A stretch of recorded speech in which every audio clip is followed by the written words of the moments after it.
Pagdating sa katatakutan, may pamilyang walang inuurungan. Ang Addams Family. Addams Apple Family. Pero teka, parang isang to, nagtatapang-tapangan lang. Oo na. Sige, I'll take that challenge. Magpapaka. Tapang na ako. At pagbalik ko dito, isa na akong ganap na matapang na Addams Apple Family. Kaya La Familia, I gotta go. See you! Gotta go, guys! Si Miyerkules Addams Apple. All this time, duwag pala. At nako, tama. Mukhang kailangan mo ang patunayan sa Addams Apple Family na malakas ang loob mo sa kahit anong katatakutan. Lalo't mag-November na. Nyay, scary nga. Parang mas nakakatakot pa yung itsura ko eh.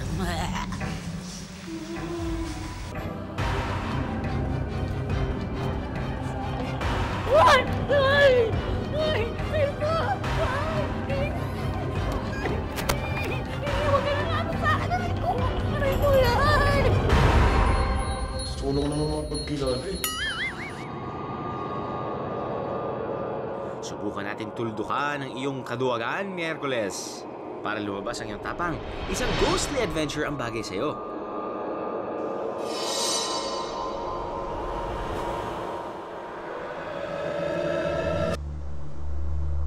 At saan meron yan? Walang iba kundi sa Baguio City na hinirang na third most haunted city on Earth ng National Geographic Channel. Yay, nakakakilabot. Marami kasing haunted place dito na pinamumugaran daw ng mga kaluluwa. Lilibutin natin ang makapanindig balahibong mga lugar na ino-offer ng Fright Tour Guide na si Aton Villabril.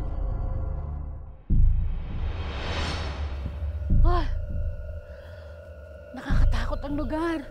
Kailangan maging matapang ako, malakas ang loob. Kung ano man ang nasa loob, bahala na.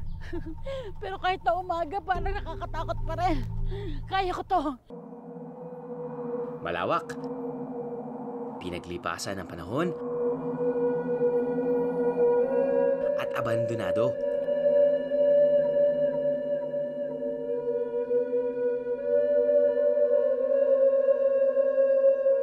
Bali, fortress ang dinesign nila dito sa building to. Okay, ito mga Dominicans tsaka nuns, tinayo nila to para sa... They built this as a retreat site. Okay, so parang retreat house. Retreat house bali nila. Ito baling yung bakasyon nila, yung bakasyon na bahay nila. During the 19th century, there were Dominicans already in the Philippines who were basically in churches and chapels. And they were living in the Philippines. And syempre, ininila kaya yung mainit, ang condition, ng weather conditions ng Philippines. So, kailangan nila isang lugar na malamig. Which is ito nga sa Baguio.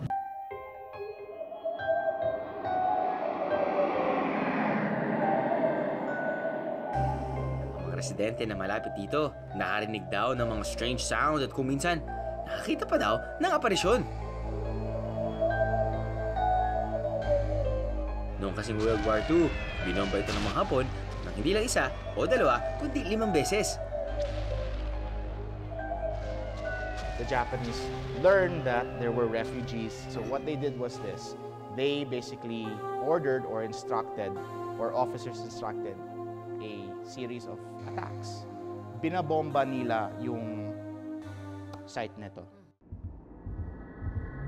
Ang trahedyong ito ang maaring dahilan ng di umano'y pagpaparamdam ng mga nabiktima. Pero mas nadagdagan pa raw ang mga gumagalang kaluluwa dito nang gawin itong hotel ng faith healer na si Tony Agpawa. Dahil sa paniniwalang nakapagpapagaling si Tony, maraming may malubhang sakit ang lumapit sa kanya. Pero madami din dito ang binawian na ng buhay sa loob mismo ng hotel.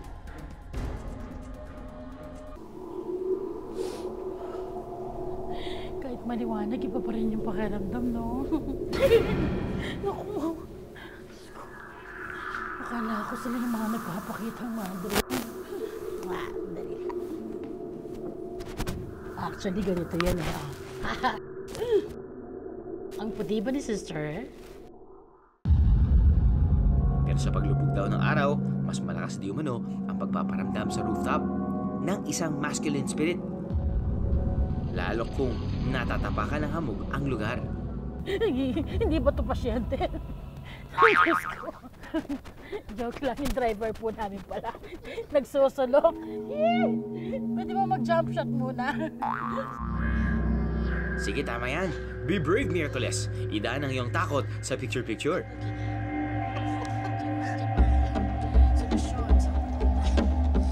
Lumipat ka na pagtapos mo bago pa tuluyang lumubog ang araw.